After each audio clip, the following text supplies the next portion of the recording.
नमस्कार दोस्तों आज की इस वीडियो में कोई कहानी नहीं है, कोई अपबीती नहीं है, लेकिन एक घटना है जो कोई भी व्यक्ति नारायण शाकाहारी जी के सत्य के साथ में जाते हैं तो उनको इस घटना से सचेत रहना चाहिए। इस चेतावनी को अच्छी तरीके से समझ लेना चाहिए, क्योंकि आप ही के बीच में जो संगत में लोग जाते हैं, कहीं न कहीं कुछ लोग ऐसे भी हैं जो लोगों को लूटने आते हैं। तो उन लोगों से सावधान करने के लिए आपको ये घटना मैं बताने जा रहा हूँ, जो एक बाबा की कहानी है। जो एक बाबा है जो सत्य के साथ में जाता है और खुद को नारायण शाकाहारी जी का प्रिय भक्त बताता है, सेवादार बताता है और कहता है कि मैं आपकी हर परेशानी को ठीक कर देता हूँ, आप बस मुझसे बोलिए और मैं उस आपकी बात को प्रभु के सामने ले जाऊँगा और प्रभु आपकी उस बात को, उस बीमारी को जल्द से जल्द ठीक कर देते हैं। लेकिन उसके लिए मैं थोड़ा पैसे लेता हूँ, थोड़ा चार्ज करता हूँ, यानी कि प्रभु के नाम पर वह बताता है कि उसके लिए थोड़ा मैं चंदा इकट्ठा कर रहा हूँ, जिससे जो लोग आते हैं, जो गरीब गुनी हैं, उनकी मैं सहायता कर सकूँ। तो इस बहाने से वह जो क्या है ना कि लोगों से पैसा लूटता है। तो चलिए दोस्तों, आज की इस वीडियो में उसी बाबा के बारे में आपको पूरी घटना बताते हैं और आपको इस घटना से ज़रूर सचेत रहना चाहिए। दोस्तों, ये जो बात है, ये घटना एक बाबा की है जिसका नाम शैतान सिंह है, जो उत्तर प्रदेश के इटावा जिला के एक छोटे से गांव में रहता है। दरअसल वह बाबा जो है ना, गांव के बाहर रहता है और वहीं पर उसकी एक कुटिया बनी हुई है और वहीं पर थोड़ा हवन वगैरह करता है और एक तांत्रिक का काम करता है। तंत्र मंत्र कुछ जानता है हल्के पूरे।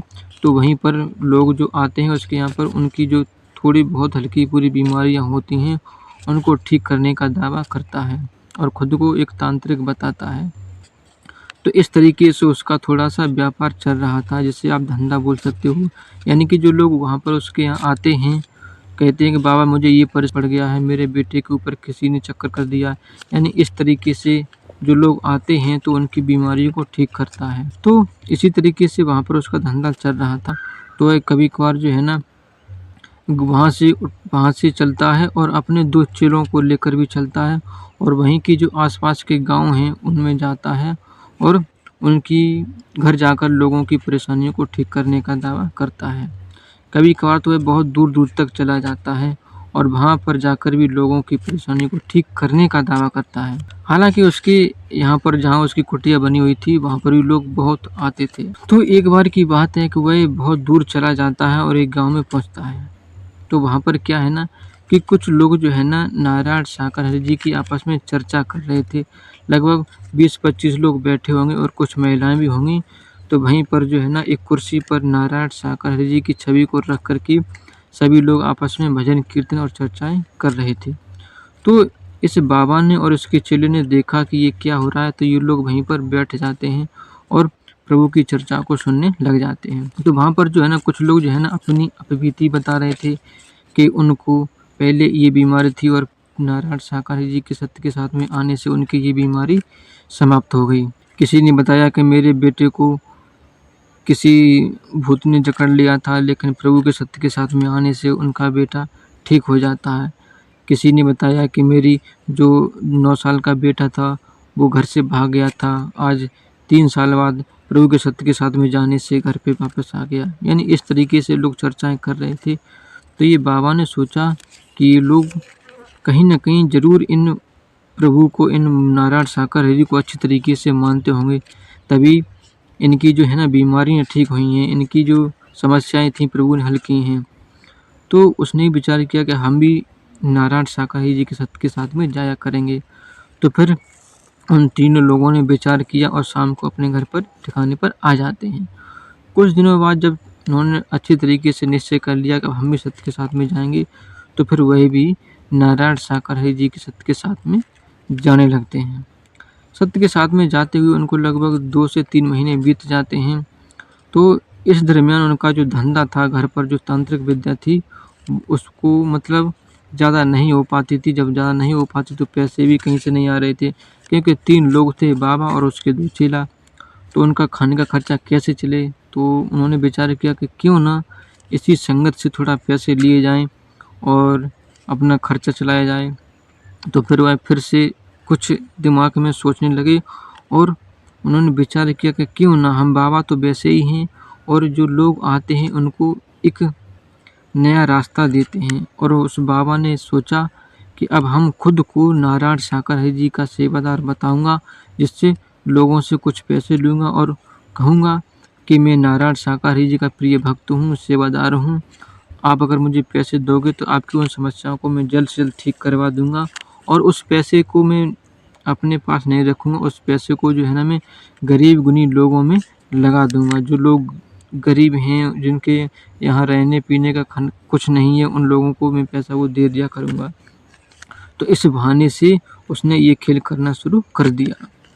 तो काफ़ी दिनों तक उसका खेल चलता रहा। यानी जो लोग नए आते थे, जो लोग नहीं समझ पाते थे कि सत्य के साथ में क्या होता है। हालांकि प्रभु जब भी वचन देते हैं तो वचन के बीच में ही प्रभु एक चेतावनी जरूर देते हैं कि ढोंग पाखंड आडंबर से दूर रहें और अपने आप को सचेत रखें कि कहीं आप किसी के जाल में फंस न जाएं, कहीं आप किसी को पैसे न दे बैठें। आपको अच्छी तरीके से पता है कि यहाँ पर न किसी तरीके का चढ़ावा होता है, न कोई सोना चांदी लिया जाता है, न कोई हीरे जवाहरात आपसे लिए जाते हैं, यानी एक पैसा नहीं लिया जाता है। और फिर भी लोग जो है ना फंस जाते हैं। जब इतनी बड़ी चेतावनी प्रभु देते हैं तो फिर भी कुछ लोग हैं जो नहीं समझ पाते हैं और लोगों के जाल में फंस जाते हैं। तो उन लोगों का बहुत दिनों तक खेल चलता रहा, लगभग 6 साल तक खेल चला। हालांकि प्रभु सब समझते थे कि इस संगत में कौन किस सोच से आया है, कौन क्या कर रहा है, कौन वचनों का पालन कर रहा है, कौन नहीं कर रहा है, कौन किस रास्ते से जा रहा है, कौन व्यक्ति किस मकसद से आ रहा है। तो प्रभु तो सब जानते हैं, अंतर्यामी हैं। लेकिन जो लोग ढोंग पाखंड करते हैं, जो लोग भोलीभाली जनता को लूटते हैं, वो लोग तो बस यही जानते हैं कि प्रभु क्या वचन देते हैं और चले जाते हैं, प्रभु क्या जानते होंगे।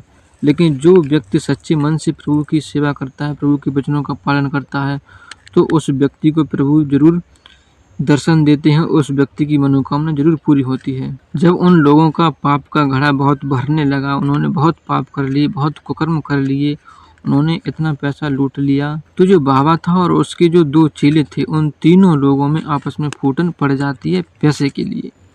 तो फूटन इस तरीके से पड़ती है कि उन तीनों में एक दिन जो है ना इतनी भयंकर तरीके से मारपीट होती है कि तीनों लोग बहुत तरीके से घायल हो जाते। जो 2 चेले थे, उन चेलों ने एक विचार किया एक दिन कि इस बाबा को मार दो और जो सारा पैसा है उसको लेकर के भाग चलते हैं। तो वे दोनों ने उस बाबा की बहुत पिटाई करी, लेकिन बाबा बहुत ताकतवर भी था आखिर। लेकिन उन लोगों ने उसे जान से तो नहीं मार पाया, लेकिन कहीं ना कहीं बाबा ने भी उसको बहुत पीट लिया। और वो जो पैसा उन लोगों ने इकट्ठा किया था, उस पैसों को लेकर के वो दोनों चेले उसके बाबा के भाग जाते हैं। जब भाग जाते हैं तो फिर वहीं से उन तीनों लोगों की स्थिति बिगड़ने लगती है। हालांकि बाबा फिर भी सत्य के साथ में आता था। इतना सब कुछ हो जाने के बाद फिर भी पैसे लूटता रहा। तो 2019 में प्रभु की ऐसी मार पड़ी, प्रभु को भ्यास गया कि ये लोग अब रुकने वाले नहीं हैं, इनको जरूर दंड देना चाहिए। तो प्रभु ने उन सभी को ऐसा दंड दिया कि वह बाबा तो बिल्कुल पागल हो गया। ऐसा पागल हुआ, सड़क पे जो है ना कहीं जो कपड़े डले होते हैं गंदे तरीके के, फटे पुराने, उन कपड़ों को बीनने लगता है। यानी कि जहाँ कहीं भी उसे कपड़ा दिखाई देता है सड़क के किनारे डला हुआ, तो वह इकट्ठा करके रख लेता था। यानी कि उसका दिमाग इस तरीके से प्रभु ने कर दिया, वह इसी में लग गया। और जो 2 चेले थे, उन चेलों की भी ऐसी स्थिति खराब हुई कि वह भी एक तरीके से भीख मांग रहे हैं। यानी कि वो भी किसी के लायक नहीं है, किसी कमाने के लायक नहीं बचे, उनकी भी बहुत स्थिति खराब हो। ये जो घटना है, जब इटावा में प्रभु का सत्य का साथ हुआ, तो मैं इटावा में है इस घटना को मैंने सुना। जब सुना तो मैंने सोचा ये घटना जरूर बताने लायक है, तो आप लोगों को जरूर बताना चाहिए। तो फिर मैंने सोचा चलो आप लोगों को बता देता हूँ। तो दोस्तों, मैं उम्मीद रखता हूँ कि आपको इस घटना से ज़रूर कुछ न कुछ सीखने को मिला होगा।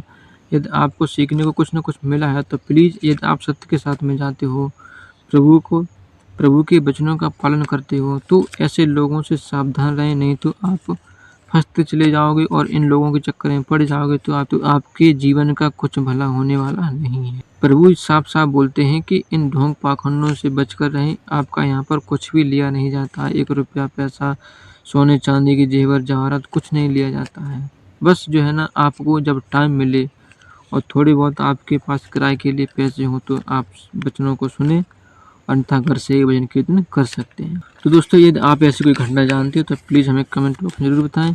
उस घटना को लेकर के हम ज़रूर आएँगे। धन्यवाद।